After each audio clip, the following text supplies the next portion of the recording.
అన్నదాత సుఖీ భవ, ఇంతే క్లారిటీ ఉంది. అన్నదాత సుఖీ భవ, మేము అన్నదాత కోసమే ప్రయత్నం చేసినాం. ఈసారి మాది రైతు ప్రభుత్వం అని చెప్పడానికి ప్రయత్నం చేసింది రేవంత్ రెడ్డి ప్రభుత్వం. సో అన్నదాత సుఖీ భవ అంటే మేము 70,000 కోట్లను ఒక రైతుల కోసము, వ్యవసాయ సంబంధిత రంగాల కోసమే మేము కేటాయింపులు జరిపినామని చెప్పడానికే ఈ పత్రికల ఈ వార్త వచ్చింది. అన్నదాత సుఖీ భవ. ఇక చూసిరు కదా, అన్నదాత కోసమే ఈ బడ్జెట్ అన్నట్టుగా పెట్టి ఒక్కసారి లెక్కలు చూడండి. ఇక బడ్జెట్ రాక 2,21,242 కోట్లు మనకు వస్తుంది మన రాష్ట్రానికి బడ్జెట్. అయితే అంటే రాక పోక అంటే ఖర్చులు, ఆదాయం వ్యయం అన్నట్టు. ఇది 2,20,944 కోట్లు కోట్లలో పోతుంది. సో ఇక్కడ చూడండి ఒకసారి అభివృద్ధి సంక్షేమంకి ఏం పెట్టారో చూడండి. 1,77,580 కోట్లేమో అభివృద్ధికి సంక్షేమానికి కేటాయిస్తే, ఇక్కడ పాత రుణాలు వడ్డీలు అంటే కేసీఆర్ మన పైన 6,70,000 కోట్లు ఎట్లయితే మోపిపోయిందో వాటికి కట్టాలి కదా మనము. ఈఎంఐలు కట్టాలి అంటే కిస్తీలు కట్టాలి, అట్లే దానికి తగ్గట్టు ఇంట్రెస్ట్లు కట్టాలి. సో ఇటు పక్క ఇంట్రెస్ట్లు అండ్ ఈఎంఐలకు ఎంత పోతుందంటే 17,731 కోట్లు పోతా ఉన్నది. అయితే ఇక పరిపాలనా సంబంధిత సేవలు ఉంటాయి కదా, వాటి కోసం 11,492 కోట్లట.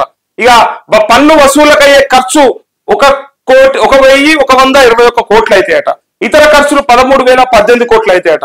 ఇక మిగులు 2,097 కోట్లు మిగులుతాయి. 297 కోట్లు మిగులు అని చెప్పి మిగులు లెక్కలు ఇక్కడ రాశారు. ఇక మనకు వచ్చేదెంత పోయేదెంత, వచ్చేదానికంటే పోయేది ఇంచుమించుగా సమానంగానే ఉన్నది కాబట్టి దానికి తగ్గట్టుగానే ప్లాన్ చేసినట్టు ఇక్కడ కనిపిస్తా ఉంది.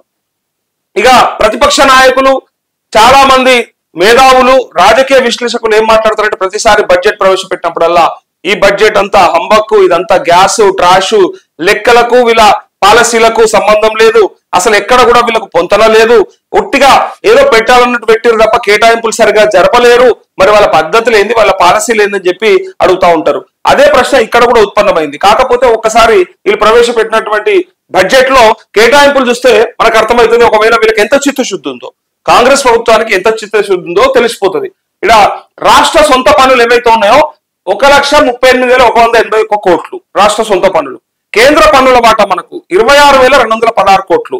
ఇక వడ్డీల ద్వారా 712 కోట్లు వస్తుంది. అయితే కేంద్ర గ్రాంట్లు ఇతరాలు 56,131 కోట్ల రూపాయలు, అంటే అన్ని కోట్లు మనకు వస్తాయి. 56,000 కోట్లు మనకు కేంద్ర గ్రాంట్ల ద్వారా వస్తాయి. ఇక కేంద్రం ఏమిస్తుంది అంటే గెలుస్తుంది కేంద్రం. చూసిరా, కేంద్రం ఏమిచ్చింది మాకు ఏమిచ్చింది గుడ్డ అని చెప్పారు కదా. మరి 56,131 కోట్ల గుడ్ల మరి కావు కదా, గ్రాంట్లే కదా. ఇది ఊరికే ఇక ఎట్లా అంటే అన్ని రాష్ట్రాలకు వచ్చేది ఎట్లా బరాబర్ వస్తుంది, అది ఏం తప్పులేదు అందులో. కానీ పూర్తిగా రాదు, మీరు గుడ్డే పెట్టిరంగా మాత్రం 100% తప్పు. ఇది కేంద్ర గ్రాంట్లు వచ్చేది ఇక్కడ కనిపిస్తా ఉంది క్లియర్ గా చూడండి. ఇక 2,91,000 కోట్లతో రాష్ట్ర బడ్జెట్ అసెంబ్లీలో ప్రవేశపెట్టిన బట్టి విక్రమార్క వ్యవసాయానికి 72,659 కోట్లు. నేను చెప్పినా కదా 70,000 కోట్లకు పైగా అన్నదాతల కోసం, రైతుల కోసం, వ్యవసాయం కోసం కేటాయింపులు జరిపినరు. సో ఇది నిజంగా రైతు ప్రభుత్వమే అని చెప్పుకోవడానికి ప్రయత్నం చేస్తా ఉన్నారు. ఎందుకోసం అంటే 31,000 కోట్ల రూపాయలు ఎట్టి పరిస్థితుల్లో ఈ రుణమాఫీ కోసం కావాలి కదా. సో ఈ రుణమాఫీతో పాటు మళ్ళీ ఒక 7,000 కోట్ల రూపాయలు ఖచ్చితంగా ఇప్పుడు ఈ వారం 10 రోజులలో రిలీజ్ చేయాల్సి ఉంటుంది. ఒకవేళ ఇది తప్పినా ఇంకొక నెల రోజులలో క్లియర్ చేయాలి. దేనికోసము? రైతు భరోసా కోసం. వాళ్ళు పెంచినటువంటి భరోసా 5,000 రూపాయల నుంచి 7,500 పెంచారు కదా, 2,500 రూపాయలు యాడ్ అయింది కదా. సో ఆ 7,500 పర్ ఎకరానికి ప్రతి పంటకు వేయాలంటే ఈ సంవత్సరం 2 సార్లు వేయాలి కదా. ఎకరానికి 15,000 రూపాయలు అన్నట్టే కదా ఈసారి. సో ఎకరానికి 15,000 రూపాయలతో పాటు వ్యవసాయ కూలీలకు, అంటే ఎవరైతే ఉపాధి హామీ కూలీలు ఉన్నారో వాళ్ళకు కూడా 12,000 రూపాయల ఆర్థిక సాయం చేస్తామని చెప్పిండ్రు. సో దానికోసం కూడా ఖర్చు అవుతుంది. అందుకోసమే వీళ్ళు పూర్తిగా ఈసారి వ్యవసాయానికి, రైతులకు పెద్దపీట వేసినామని చెప్పడానికి ఇది ప్రయత్నం చేశారు. ఇక్కడ రికార్డు స్థాయిలో కేటాయింపులు. ఈ ఏడాదిలోనే రైతు భరోసా ప్రారంభం, రైతు కూలీలకు 12,000 సాయం.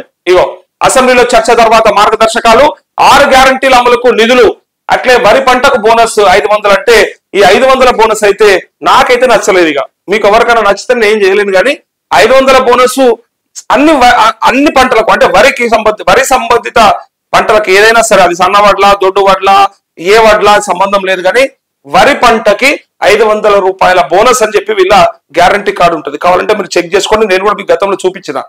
ఎప్పుడైతే రైతు డిక్లరేషన్ లో రాహుల్ గాంధీని తీసుకొచ్చి వరంగల్లో చెప్పిండ్రు, ఆనాడు చెప్పిండ్రు మేము వరి పంటకు 500 రూపాయల బోనస్ అని చెప్పారు. కానీ ఇవాళ ఇది దొంగ మాట లెక్కనే అనిపిస్తుంది. సన్న వడ్లకే ఇస్తాము అంటే ఎట్లా కుదురుతుంది? అన్ని వడ్లకి ఇవ్వాలి కదా, అడిగేది అదే కదా. 2240 రూపాయలు ఉన్నటువంటి ఎంఎస్పి ఇవాళ ఇంకొక 500 రూపాయలు ఆడైతే 2740 రూపాయలు అవుతుంది కదా. సో రైతులు సంతోషంగా ఉంటారు కదా. అది లేదు, సన్న వడ్లకు మాత్రమే ఇస్తాం, దొడ్డు వడ్లకి ఇవ్వమంటే ఎవరు పెడతారు? సన్నాలు పెడితే ఈల్డ్ ఎట్లా వస్తుంది? అంతగానం దిగుబడి వస్తుందా? దిగుబడి రాదు, ఖర్చు ఎక్కువ రైతుకి, పైగా దానికి వచ్చే తెగుళ్ళు ఎక్కువ, దానికి కొట్టాల్సిన పెస్టిసైడ్స్, ఇక దానికి కావాల్సిన పురుగు మందులు కథలు మస్తుకుంటాయి దాన్ని సన్నవడ్లది. సో సన్నాలకు మాత్రమే బోనస్ అని సన్నాలను ఎంకరేజ్ చేయడానికి ప్రయత్నం చేస్తా ఉంది ప్రభుత్వం. కానీ ఇక్కడ మాత్రం నేను ఖచ్చితంగా దీన్ని వ్యతిరేకిస్తానే ఉన్నా. ఆ రోజు అన్నాను, ఈ రోజు కూడా అంటా ఉన్నా, ఇది రైతులకైతే నచ్చే పని కాదు, కష్టమైతుంది. సన్నవడ్లకే బోనస్ అంటే మీరు కావచ్చు, మీరు సన్నవడ్లను ప్రోత్సహించాలని ఆలోచన చేయవచ్చు, కానీ మీరు ఆ రోజు చెప్పింది ఏ వడ్లకైనా ఏ వరికైనా అని చెప్పిండ్రు. మరి అది ఎందుకు తప్పిండ్రు ఒక్కసారి ఆలోచన చేసుకోవాలి. ఇక స్వయం సహాయక మహిళలకు 10 లక్షల బీమా అంటూ ఇందిరా జీవిత బీమా పేరుతో కొత్త స్కీమ్, పేదలకు 4.5 లక్షల ఇందిరమ్మ ఇండ్లు. ఈ ఇందిరమ్మ ఇండ్లు మరి గతంలో ఇచ్చిండ్రు కొన్ని, ఇప్పుడు కూడా అంటే కేసీఆర్ చెప్పినట్టు డబల్ బెడ్రూమ్లు అయితే ఇస్తే ఇది ఎక్కడ ముందర పడదు. మరి కేసీఆర్ కట్టిన డబల్ బెడ్రూమ్లు ఆల్రెడీ అక్కడక్కడ ఉన్నాయి, వాటి పంపిణీ జరగలేదు, వాటి లక్కీ డ్రాలే సరిగ్గా తీయలేదు, తీసిన కాడ గొడవలైనాయి. వారికి పూర్తిగా పంపిణీ జరగక ముందే మీరు ఇప్పుడు నియోజకవర్గానికి 3500 ఇళ్ళు అని చెప్తా ఉన్నారు కదా. సో 4.5 లక్షల ఇందిరమ్మ ఇండ్లు మరి ఈ సంవత్సరం అయితాయా కావా మనం యాద పెట్టుకుందాం, అడుగుదాం. వీళ్ళని ఇస్తే మంచిదే, ఇయ్యాల కూడా. అట్లా ఇందిరా జీవిత బీమా పేరుతోని స్కీమ్ ఏం చేస్తా ఉన్నారంటే డ్వాక్రా మహిళలు ఎవరైతే ఉన్నారో వాళ్ళందరికీ కూడా 10 లక్షల రూపాయల జీవిత బీమా చేపిస్తా ఉన్నారట. సో వాళ్ళందరికీ కూడా జీవిత బీమా వచ్చేస్తుంది, ఇన్సూరెన్స్ ఇక అది ఉంటుందట. ఇక అందుకే ఇక్కడ చూడండి, ఇక వ్యవసాయ రంగానికి రాష్ట్ర ప్రభుత్వం పెద్దపీట వేసింది. 24-25 ఆర్థిక సంవత్సరానికి సంబంధించిన బడ్జెట్ ను డిప్యూటీ సీఎం ఆర్థిక మంత్రి బట్టి విక్రమార్క అసెంబ్లీలో గురువారం ప్రవేశపెట్టారు.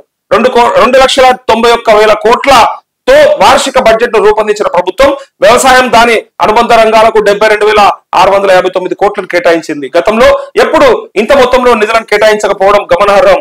గతంలో ఎప్పుడు కూడా ఇంత కేటాయించలేదట. దీనికి వ్యవసాయంతో పాటు సంక్షేమం 6 గ్యారంటీల అమలుకు సైతం భారీగానే నిధులు కేటాయించింది. దీనికి తోడు స్వయం సహాయక మహిళా బృందాల్లో దాదాపు 63,86,000 మందికి తలా 10 లక్షల రూపాయల లైఫ్ ఇన్సూరెన్స్ కోసం కొత్తగా ఇందిరా జీవిత బీమా పథకాన్ని తీసుకొచ్చింది. దీనికి సుమారు 50 కోట్ల మేర ఖర్చు అవుతుందని అంచనా.